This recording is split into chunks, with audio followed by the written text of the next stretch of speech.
welcome back to my channel and welcome to today's video, which is going to be another one in my series of 5 diabetes tips videos, where each video I just share a few tips to help improve your Hba1c and have a better time in your target range and just have overall better blood sugar control. Now obviously I always say with these videos I am not a healthcare or medical professional.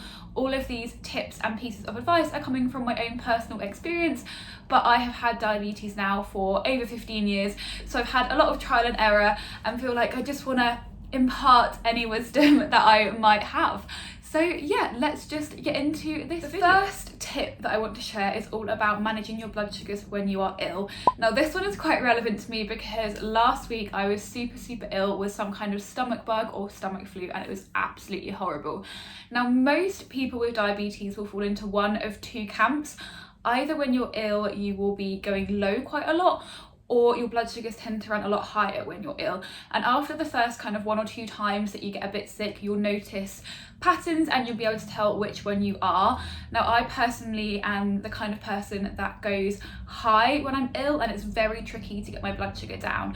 Now obviously you should always follow your sick day rules and any advice that your consultants and doctors and nurses give you, but there are a few things that I have found that can really help when you're ill. One of the most important and valuable things you can do for yourself is to make sure you stay hydrated and drink a lot of water or sugar-free fluids throughout the day. I personally like to have like a sugar-free squash because it's a bit of flavour and something that's really easy on the stomach. But you know, if you are fancying like a fizzy drink and it's something that your stomach can handle, I don't see why you couldn't have like a Diet Coke or a Diet Lemonade or something like that. Just any kind of liquid that your body can handle. Obviously as well, when you are very ill you don't want to be moving around a lot, but obviously lying down and being sedentary can increase your blood sugar quite a lot again anyway. So there's kind of lots of different factors that come into play that make it really hard to bring your blood sugar down. Now I personally find that adjusting my bolus insulin to have more insulin for meals and that kind of thing doesn't really work so well, because I find that it's really stubborn and it won't drop, and then suddenly it will drop really fast, and then I'll have to like correct, and then it will go sky high. Like I will have my normal hypo treatment, which normally is perfect for me. If you've seen my how to treat a hypo video, you'll know that I have my like hypo treatment spot on to kind of stop at 7. But when I'm ill, if I treat a hypo with the same thing, I normally spike up to like 16, 17. So what I personally do, if I am ill for a few days, I will increase my basal insulin. Now again, this is something that you should always do under doctor advisement, but I find it keeps me a lot steadier than having to increase my bolus injection each time I inject. And just increasing my basal, I have a lot less spikes and falls when I'm ill, and then obviously when I'm recovered I just reduce my basal back to where it was before. But it's really important when you're ill to not stop taking your insulin, because that's where you can get DKA and have to have hospital admissions and that kind of thing. You must always carry on taking your insulin. But I do find if you're the kind of person that runs high when you're ill, increasing your basal may be something that you want to explore with your doctors, because it really saves me from those stubborn highs that won't come down, and specifically overnight as well, when sometimes obviously we're not awake to catch those highs. Having an increased basal dosage really helps me. Today's second tip is all about managing your blood sugars around your period. So this is something that I only had to start doing in the last few months. It's kind of 2020 vibes, I swear. From the beginning of 2020 I've been having really fluctuating blood sugars around my period. Some people will find that they don't see any change to their normal day-to-day life, and that is great and you are super lucky. But for a lot of people, you'll fall into, again, one of two categories. There are some people that before their period, their blood sugars are quite high, and then as soon as they come on their period, they drop really suddenly and you become quite low. Or there are people that tend to have increased insulin sensitivity and run a bit lower before their period, and when their period hits, you have higher blood sugars. I am the kind of person where from around anywhere from 2 weeks to a week before my period, my insulin sensitivity massively increases. You've probably seen this if you've watched any of my like day in the life of a diabetic vlogs, and I get really low, and then this carries on all the way through my period until my period stops, and then I go pretty much straight back to my normal insulin resistance and I start going higher again. There are 2 ways you can tackle this. Either you can just adjust your bolus insulin for each meal and have either slightly more or slightly less than your normal ratio, depending on whether you're the kind of person that's high or low and at what stage of your period you are in. or you can adjust your basal. Now I do kind of a combination of both. So for me, in those few weeks before my period and during my period when my insulin sensitivity is really high, even if I just reduce my bolus, I still end up going low, because I don't want to stop having insulin, but for the amount of insulin that I have for my carb ratios, it would mean that if I reduced it any more to prevent hypos, I would be having no insulin to cover the carbs that I eat. So I find that I have to reduce my basal insulin slowly, and I do it kind of by 1 or 2 units a day, every day, from when I notice this increased insulin sensitivity. Eventually I'll hit a bottom, maybe about 6 units lower per day or per injection, because I split my basal over 2 different injections. So I have morning basal and nighttime basal. And I reduce it until I hit that bottom where it stays steady, and then for around a week I might be on the same much reduced basal dosage, and then as soon as my period is over, I then start to increase my basal back to where it was before my period happened. Obviously this is actually really annoying, because my insulin sensitivity, like I said, can start increasing from up to 2 weeks before my period. So it's kind of like half of the month I am on one insulin regime and half of the month I'm on the other, and then I have 2 transition periods either side where I'm either increasing or decreasing my basal amounts. But that might be something that you want to explore if you are finding that managing your blood sugar around your period is really tricky, or if you're noticing these monthly fluctuations and haven't worked out why. It could be your period, and it can have a really big effect. So it's worth speaking, like I said, to your diabetes team and seeing what course of action they recommend for you.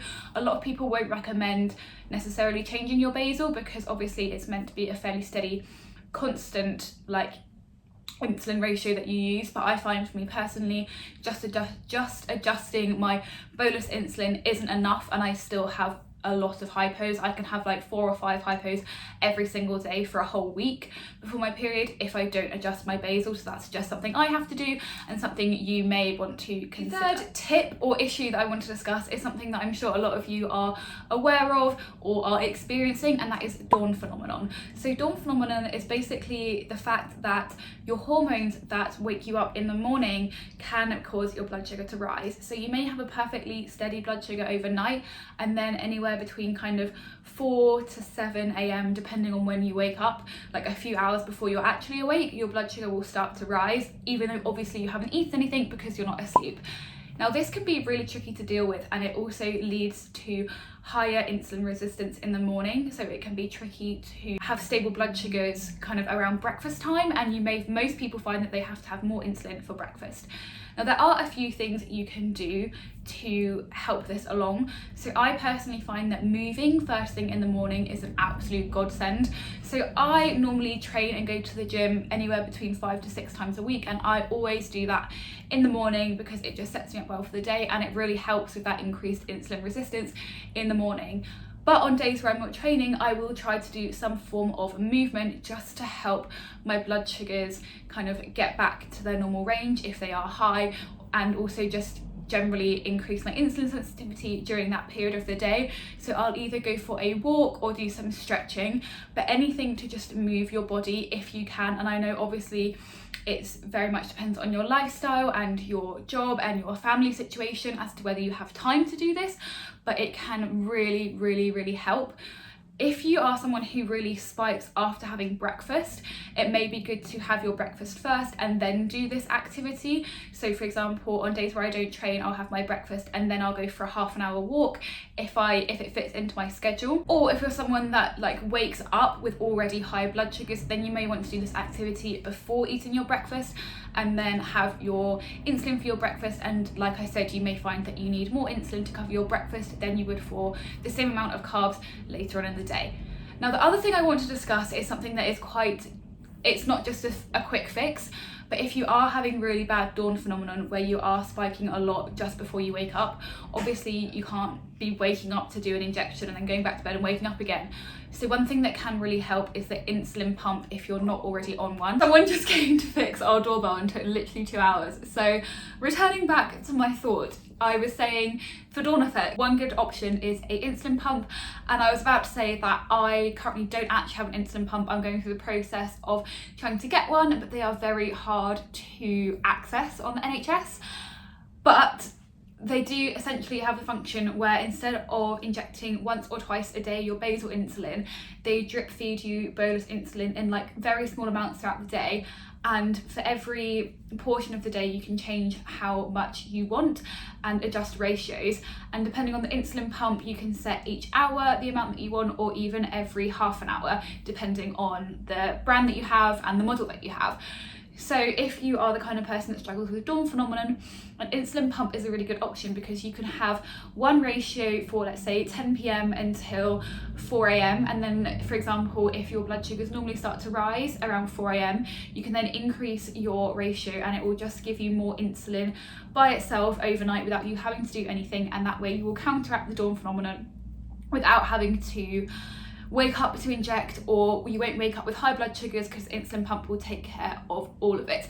Now, like I said, I am in the process of trying to get one and I am documenting the whole thing, so I will have like a whole walkthrough. If you are someone that is looking for an insulin pump in the UK, I am gonna provide you with all of the information and what the process realistically looks like, although I am doing this during the whole pandemic, so things are a bit slower than normal. But yeah, keep your eyes peeled for that one if that is something you're looking into. Tip 4 leads on from this one and is again about higher blood sugars overnight or in the early hours of the morning. And one thing that I have really found is timing your food properly. Now, throughout the day, I generally don't pay any attention to the time of day, because as long as you have your basal insulin set at the right level, you shouldn't have any drops if you don't eat for a while. But in terms of overnight, sometimes I find that I will go high hours after I've eaten, because if I'm eating a food that is really slow to digest, I found that if I set a limit on the latest time I eat, it's much easier to then have good sugars overnight, because it means that if I do misjudge my insulin doses for any reason and I go high or low, this will happen before I go to bed. I can then correct it and then have steady sugars throughout the night. So normally I try not to eat after 7:30, but this isn't a hard and fast rule because we are still like active social people. Obviously a lot of time if there's a social event you'll be eating a lot later, but in day to day where I am cooking my own dinner, I try to have everything I want to eat eaten by 7:30, including any like dessert or evening snack, because that means I have at least kind of 2.5 to 3 hours before I go to bed to see where my blood sugar is trending, and then I can act accordingly. If I see I am starting to rise, I can have a correction dose, or if I go low, I can then eat another little something before I go to bed, and that saves me having to wake up to treat a hypo or being woken up by alarms from my meow meow telling me that I've gone high, and it means I can just sleep through the night. So setting a time and doing kind of an intermittent fasting version for diabetes can be a really good option if you're someone that is having high blood sugars overnight and you want to like correct them before they happen. I do have a whole video on intermittent fasting and the pros and cons, both for general health and weight loss, but also how it can benefit or not your diabetes depending on your situation, so check that one out if that is something you want to know a bit more about. My final tip number 5, is all about your daily activity. So I personally find that even if I get up and do a workout in the morning, if I then do no other activity and I'm just sitting at my desk doing work, for example, all day, by kind of just after lunchtime my blood sugars will start to rise, whereas at the weekend when I'm more active they will be steady. And so I don't want to have lots of different basal ratios to adjust for weekday and weekend, because I already have to adjust my basal ratios for around like periods and that kind of thing. So for me it's really important to stay active throughout the day. So if you're someone who is finding your blood sugars going a bit higher kind of mid to late afternoon, then getting some regular activity in throughout the day is really important, especially if you're someone who works in an office or at a desk job where you're sat down a lot of the time. So a couple of things that I do is, when I used to work in an office, at my lunch break I would always eat and then take maybe half an hour eating and socializing, and then I'd go for a walk, and often I'd go for a walk with people just to, you know, have that social aspect for the rest of the half an hour of my lunch break. Equally, you know, you don't have to just be working in an office to do this. If you work from home, you can tell yourself that you're going to set off a block of time to eat and then a block of time to go for a walk. Also, I do find it really helpful having a Fitbit. Obviously I know a lot of people can't afford one or don't want one. I have like the kind of cheapest version that you can get, just to for it to buzz to tell me when I haven't been active for like an hour. So every hour, if you haven't done your 250 steps, it will buzz and just remind you to do something. So that could be, there are loads of 5-minute desk break yoga videos that you can find on YouTube if that's something you will enjoy. I know Yoga with Adrienne is really good for those. And you can just say every hour, or even every hour and a half, or every 2 hours you're going to do this 5-minute stretch, or getting up and walking around. Again, every half an hour or every hour. If you don't have like a Fitbit or something to remind you, then maybe set like an hourly timer on your phone to just get up, pace around a bit. If you live in a house, walk up and down the stairs a bit, have a wander in the garden, or if not, just make sure you are walking or stretching or doing some form of movement every hour or so, and then maybe taking a slightly bigger chunk of time for a walk or something like that at lunch or after you finish your work day before you start cooking dinner. Obviously it's a bit easier when you are kind of commuting somewhere because you do get the walk there and back, but just being really conscious of your daily movement and getting up and doing a few more steps here and there can really help increase your insulin sensitivity and reduce high blood sugars that happen later on in the day. There are my 5 tips. We've covered illness, periods, dawn phenomenon, high blood sugars, all of that good stuff. I hope it has been useful for you guys. If it has been, please give this video a like, because it really helps me to know what kind of videos you are enjoying watching and which kind of videos are useful to you. And if you have any requests of things that you would like me to cover, again, leave them in the comments and I will be sure to do those for you as soon as possible. But for now, that is it for this one, and I'll see you in the next one. Bye!